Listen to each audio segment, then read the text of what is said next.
এসএসসির পরীক্ষা রয়েছে, অর্থাৎ পরশুদিনই একটা পরীক্ষা। তাই গত বছর যারা ছাত্র পড়িয়েছেন আজ তারা নিজেরাই ছাত্রে পরিণত হয়েছেন।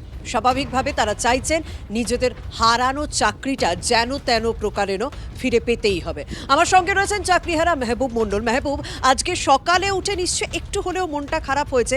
গত বছরের থেকে আজকের এই দিনটা কতটা পাল্টে গেছে, কি শিখলেন এই গত এক বছরে, যেটা ভবিষ্যৎ প্রজন্মকে যদি শিক্ষক হিসেবে চাকরিটা ফেরত পান শেখাবেন?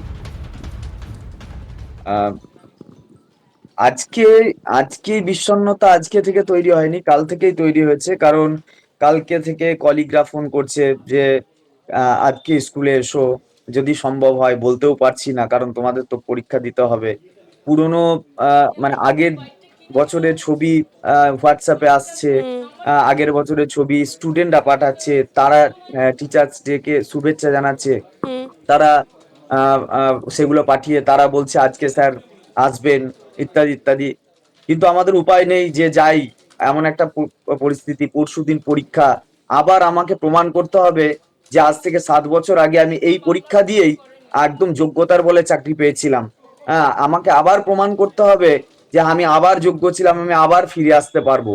হ্যাঁ, জানি না কি হবে। এতগুলো 15,403 আচ্ছা। শিক্ষক শিক্ষিকা, তাদের অবস্থা